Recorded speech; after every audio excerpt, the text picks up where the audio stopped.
क्या कार्रवाई चाहती हैं आप? हमको इंसाफ चाहिए, बदला चाहिए। हमारा बेटा तुम्हारो जान से क्यों मारा तुमने? जो इसमें सम्मिलित है, हम सबको गिरफ्तारी चाहिए, कड़ी से कड़ी उनको सज़ा मिलनी चाहिए।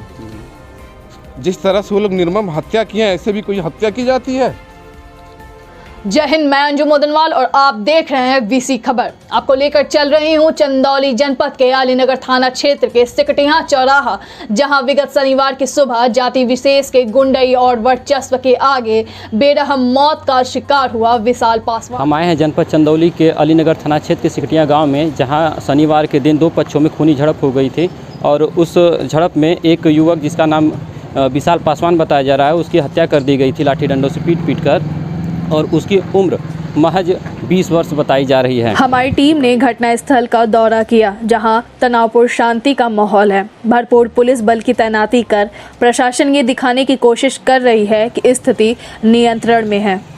तो वहीं हमारी टीम से बात करते हुए विशाल पासवान के पिता घटना से काफी हतप्रभ नजर आए। फोन किया बच्चे को, पहले तो मेरे को फ़ोन किया था लोग, हम नहीं उठाए, फिर उसके बाद बच्चे को फ़ोन किया है 352 पर 351 पर हमको किया, कल वो भी रिस्पांस नहीं दिया। फिर उसके बाद वो चला गया। फिर किसी ने, फिर एक हमारा एक भगिना है शेरू, उसको सब कहाँ उठा करके ले गए, उसको मारपीट कर रहे थे चौराहे पर, कमला यादव के लड़के वो सब। उसके बाद वहाँ से आने के बाद पता चला, कोई लड़का घटना को बताया कि अरे तुम्हारे भाई को मान रहे हैं, तो विशाल अपना दौड़ के गया है। दौड़ के जाने के बाद जो है कि अभी वो तो चला आया शेरू, मगर वो तो रुक गया वहीं। जैसे ये शुरुआत कब से, मैटर कहाँ से शुरू हुआ था? इसका मैटर अब हमारे यहाँ से तो कोई मतलब था नहीं कुछ घटना से। इसके पहले लड़के पोस्टर वोस्टर बैनर लगाने में कुछ आपस में झंझट किए थे, मगर वो हाँ अलीनगर थाने से शायद रफा दफा हो गया था। इन लोगों की लापरवाही थी कि क्या था, अगर ये लोग कायदे से उन बच्चों को समझाए बुझाए होते, जबकि इससे मेरे बच्चे का कोई लेना देना नहीं था, ना मेरा बच्चा उसमें इन्वॉल्व था। वो थाने पे जैसे विशाल भी गया था? नहीं, उसमें विशाल का कोई रोल नहीं है, ना विशाल उसमें इन्वॉल्व है, ना विशाल को कहीं अटैच है उससे विशाल का उससे कहीं लेना देना या उसके परिवार का कोई लेना देना कोई है ही नहीं। तो इस हत्या की वजह से पीछे मतलब कोई पहले से कोई रंजिश ऐसा कोई हमको तो नहीं समझ में आता। अगर उनको हत्या करने का कोई समझ में आ रहा होगा तो वो प्रलक्षित भी तो नहीं हुआ ना। कभी ऐसा कोई गांव का भी आदमी हो या हम हैं या कोई भी कहे कि इन लोगों में ऐसी बात है, या उसका लड़का ऐसा किया, या हम ऐसा किए हैं, या हम उसका कोई चीज़ लिए हैं नहीं वापस किए, या वो हमारा कोई चीज़ लिया है नहीं वापस कर रहा है, जिससे कि हमारा तू या ऐसा कोई घटना सा इसमें कोई हमारा उनसे कोई लेना देना नहीं था। मगर अब इसके पीछे उसको वो क्यों ले गए, बुलाए, पहले तो हमको कॉल किया, इसका मतलब है कि वो बुलाते गए हैं मारने के लिए। हम गए होते तो हमें भी मारते। सही बात है। जिस हिसाब से हमारे भगना को ले गए वहाँ मारे हैं लोग, उसका जब सूचना मिला है उस बच्चे को, तो वो दौड़ के गया कि तुम्हारे भाई को मार रहे हैं। हमारे समझ से जहाँ तक है कि वो कमले के लड़के का ही था शायद। तो फिलहाल तो 2 लोगों की गिरफ्तारी हो चुकी है पुलिस ने कल, और कई लोग अभी वांछित हैं और वो फरार चल रहे हैं। अब ये पुलिस तो हमको कल डीएम और एसपी दोनों आश्वासन तो दिए हैं लोग कि हम 24 घंटा में कर लेंगे। अब वो कार्रवाई कर रहे हैं, अब उसमें हम क्या कर सकते हैं, वो तो ये हमारा यही है कि न्याय मिलना चाहिए, कार्रवाई होनी चाहिए। क्या मांग है आपकी? हमारी यही मांग है कि जो हमारे साथ घटनाएं गई, इतनी जघन्य अपराध, जिस बच्चे को कूच के मारा गया है, बिल्कुल ये इसका सज़ा मिले। जैसा कि विशाल के पिताजी बता रहे थे कि कुछ दिन पहले जो है थाने अलीनगर, जो यहाँ का स्थानीय थाना है, वहाँ पे गए थे लोग, समझौता वगैरह हुआ था। तो उस वक्त क्या नाम बताया आपने? विवेक कुमार जी ये मौजूद थे। तो अच्छा, वहाँ थाने पे जैसे क्या हुआ था? सर वो एक विवाद था मतलब बैनर पोस्टर का जी। बैनर पोस्टर का विवाद था, उन्होंने थाने पे FIR हम लोग जाके मुकदमा जो भी छोटा मोटा कैसी दुर्घटना घटी है उसमें हम लोग का आपसी सुलह समझौता थाने पे हो चुकी थी। उनकी वो गाड़ी अपना खुद तोड़े थे, बोले कि नहीं ये लोग तोड़े हैं। फिर भी हम लोगों ने बोला कि ठीक है, हम गाड़ी तोड़े तो नहीं है, लेकिन प्रशासन बोला कि ऐसा है कि देखो गाड़ी टूटा है, दोनों लोग अपने में समझ के इस गाड़ी को बनवा दो, सुलह समझौता हो जाए, सुलह समझौता हो गया हम लोग का, वो मैटर एकदम खत्म हो गया, कोई मैटर नहीं था। फिर क्या हुआ? उसके बाद उसके जस्ट तीसरे दिन एक बबलू पान वाले उनकी गुमती जला दी गई थी। गुमती जलाई तो उनके पिताजी जाके FIR दर्ज कराया अलीनगर थाने में, एप्लीकेशन जाके दिए कि ये ऐसी मैटर है, देखिए अभी सुलह समझौता उन लोग का हुआ था, अब इन लोग ने मेरा गुमती जला दिया। क्यों मेरा गुमती जला तो दिया? जो मतलब पहले जो विवाद था वही लोग इनमें भी मतलब कुछ है ऐसा? हाँ वही लोग जला वही लोग थे सर। तो उन्होंने अपना जाके एप्लीकेशन दिया, वो उनका विकास के पिताजी हो गए, अपना एप्लीकेशन वहाँ थाने पे दिए। अब उसकी जांच हुई, प्रशासन जांच किया, क्या किया, अगर जांच कायदे की हुई होती तो ऐसी घटना नहीं घटी। लेकिन इस विवाद से इस विशाल का कोई रोल नहीं, कोई भूमिका नहीं। अगला कभी घर से बाहर कहीं नहीं जाता था, पढ़ने लिखने लड़के थे, भैया भी हैं ये अपने ड्यूटी से मतलब है। इस पूरे गांव में इनके विषय में आप पूछेंगे तो सब कहेंगे नहीं बहुत अच्छा परिवार उनका। उस विशाल से कोई रोल नहीं कि आप एप्लीकेशन दीजिए, हम लोगों ने एप्लीकेशन दिया उनको, हाँ उनको एप्लीकेशन दिया, वो बोले जाइए मैं अपने तौर तरीके से इसको देखूंगा। उन्होंने अब तुरंत FIR नहीं दर्ज हुआ था, उन्होंने बोला अब जाइए, हाँ एप्लीकेशन उन्होंने रख लिया, एप्लीकेशन जाइए मैं इस तरीके से इनको बुला के देखूंगा। जहाँ ये घटना हुई थी जिन्होंने तहरीर दिया तो वहाँ तक पुलिस जैसे आई मौके पे?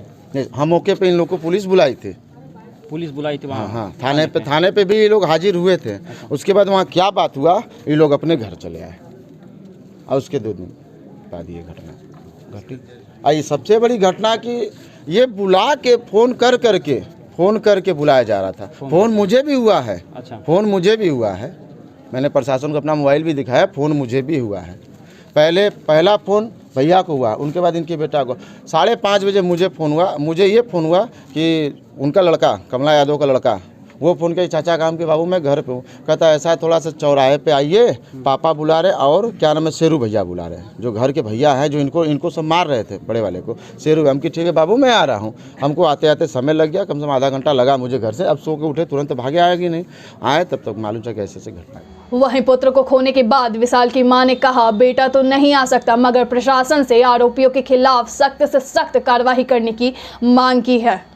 क्या कार्रवाई चाहती हैं आप? हमको इंसाफ चाहिए, बदला चाहिए। हमारा बेटा एक सृष्टि है, विशाल की हम छोटी सिस्टर है, मेरा बड़ा भाई था वो, ये हमारी मम्मी है। सर हमारे भाई का इन सब चीज़ से कोई रिलेटेड कोई चीज़ में कोई लेना देना नहीं था। हमारे भाई को रात में ये लोग क्या प्लानिंग किए हम लोग को कोई खबर नहीं है।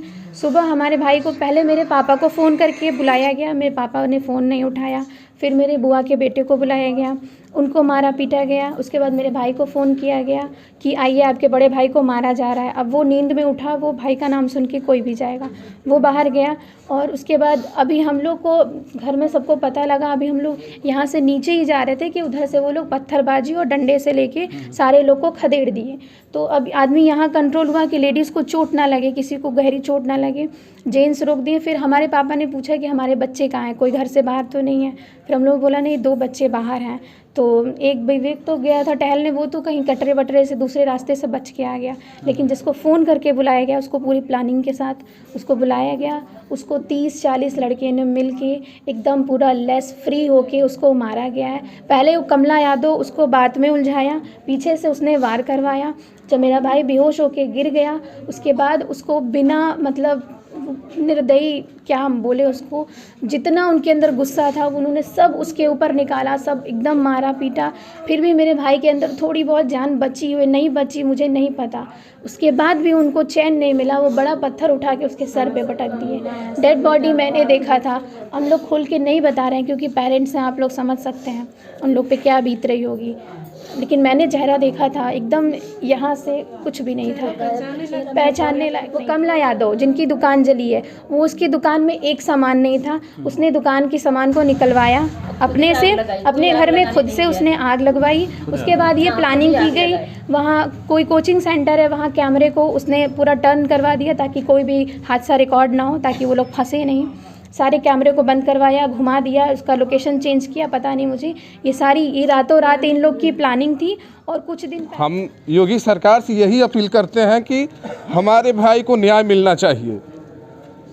जिस तरह से योगी सरकार पूरे माफियों का अतिक्रमण हटा रही है, उस तरह से इनका भी अतिक्रमण हटाना चाहिए, क्योंकि ये भी माफिया हैं। तो पुलिस की कार्रवाई से आप कहाँ तक संतुष्ट हैं? हम संतुष्ट नहीं हैं, प्रशासन की कार्रवाई से हम एकदम संतुष्ट नहीं हैं। जो मेन अभिकर्ता हैं, जिन्होंने मारा है राड राड, वो तो अभी गिरफ्तार ही नहीं हुए हैं। हमें उनकी गिरफ्तारी चाहिए, हमें उन्हें गिरफ्तार करके प्रशासन दिखाए। प्रशासन ने 24 घंटे का समय मांगा था, 24 घंटे से ऊपर हो गया है, लेकिन अभी 2 लोगों की गिरफ्तारी हुई है। जो मेन अपराधी हैं वो अभी फरार चल रहे हैं। कि वो घटना के संबंध में अब प्रश्न ये उठता है कि वर्षों से जाति विशेष की गुंडई से त्रस्त अलीनगर और मुगलसराय थाना क्षेत्र क्या योगी राज में भी लाचार है, जबकि आरोपियों समर्थकों द्वारा जातिवाद फैलाने वाले पोस्ट और स्टेटस सोशल मीडिया पर जमकर वायरल हो रहे हैं। कि विधायक साधना सिंह ने घटना वाले दिन ही मीडिया से बातचीत में बताया कि प्रशासन से चूक हुई है, मगर जांच के बाद घटना में दोषी पाए जाने वाले के ऊपर कड़ी से कड़ी कार्रवाई की जाएगी और ईंट का जवाब पत्थर से दिया जाएगा। अब देखना यह है कि विधायक के हुंकार के बाद प्रशासन विशाल के परिवार को न्याय देगी या आरोपी जेल और बेल का खेल खेलने में सफल होंगे।